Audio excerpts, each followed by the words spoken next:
So this event especially is meaningful to me because I'm really excited to be holding this year's forum on International Women's Day. And I frankly can't think of a better way to spend it than among like-minded and forward-thinking people. We choose the theme of this year's forum, Born to Transform, as an acknowledgement of our capacity to transform our lives and communities, both as individuals and part of a collective. So I see this potential all around me, and I'm struck by how our keynote speakers embody change in very different ways. So from Jody Wilson-Raybould, your calls to make change in regards to reconciliation. Lisa Doucette, accounts of bearing witness to change around the world, both social and geopolitically. And Lisa Nichols this afternoon, her powerful story of change in the face of adversity. I'm also looking forward to introducing you to our Saskatchewan Leaders panel, each who are first in their exceptional areas of expertise. That's remarkable. Thank you. And I can't wait to introduce you to Zay Andreas. This 22 recipient of the Inspire Leadership Academic Entrance Fellowship. You will meet her later this afternoon. And as you can see, we have a very rich and we have a very full day ahead of us. So we encourage you to share the excitement via all your social channels throughout the morning, hashtag ILFYQR. This morning, I am very honored to introduce Cohen Brenda Dubois, and I please invite you for the elder blessing.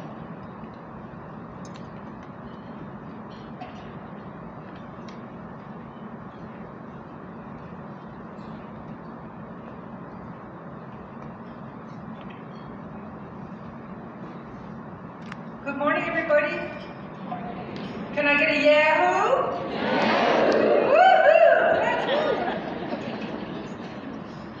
I'm always honored to be a part of any celebration that goes on in our community, to add our voice as well to the space. I thank you for asking me to come and do a blessing, but I think you know me by now. I trick you. And a lot of us, when we start our day, sometimes we started off in a hustle bustle and we're focused on where we're going and what we need to do. And what I want to ask you to do right now is to honor your human. Just take a moment to honor your human before we start our day. And in that, you will be doing and partaking in what I call a human blessing. And I need to thank my grandson for helping me learn how to do this in a different way. So if you don't mind, if you love yourself, take your first breath. In that breath, I want you to think about something that made you happy over this last while. You even wanted to jig, even walking in here this morning and hearing some of the music, like just being in the now moment and just wanting to dance. You know, that's happy. In that moment as well, I want you to think about something that touched your heart and water came out of your eyes. Because Creator does grant us an opportunity to express that as well. And for some of us in our community, we are in consistent grief. We're calling it, it's called fuel. So please now, take your second breath. Is there something you're worried about or challenging in your life?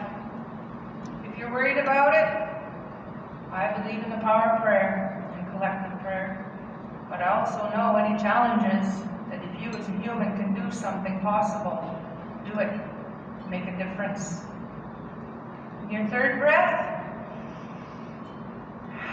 I know if you came this morning, potentially you ate well. I hope you slept well last night. And maybe they'll force us to get a little bit of exercise from walking back and forth to that place later. Yeah. In your fourth breath, and if you want, you take some time later. I only asked my grandson to share four things you have gratitude for. I have gratitude for great love, great people in my life, but also always willing to learn about more. at least have a house. I may not own it, but I have a home. I have blankets. I have a car. I give gratitude for that. I give gratitude for, yes, that I got a good sleep last night. I don't have to listen to the sound of a bomb or the potential of one going on.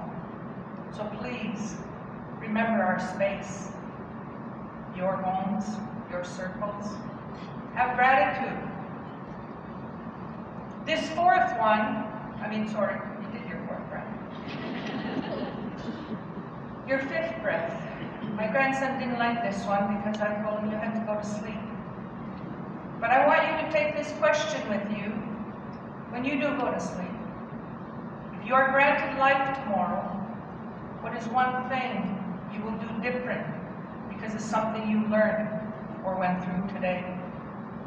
That's how we will make life better. If we don't get around to the shift a little bit faster, because I've been waiting for a long time, we will get bitter. But I challenge each and every one, no matter what structure you work with, if you do not have an analysis table that asks that question, how do you get better? We aren't going to be future thinkers. We are going to be very comfortable in our spaces.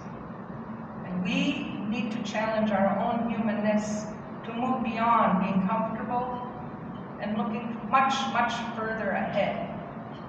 So I know I was given 5 minutes. I probably... Just kidding.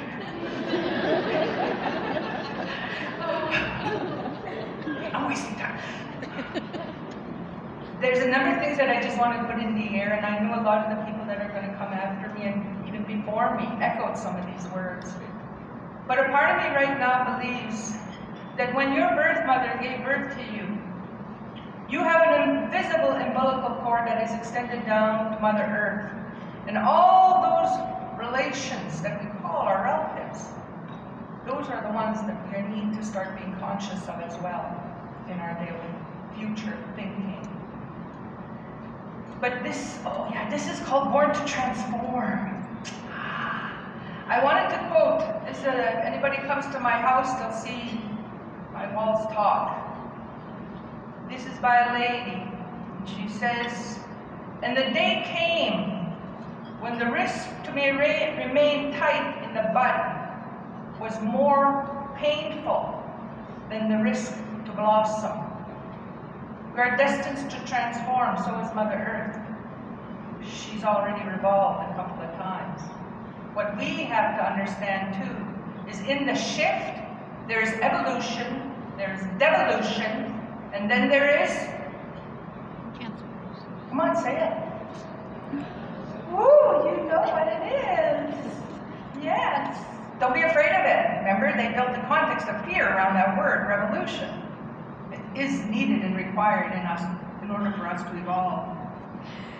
I will also bring up the concept of reconciliation. It's a very good, beautiful concept. It needs to be moved beyond conceptualization and into systemic structures, and the shift needs to take place there.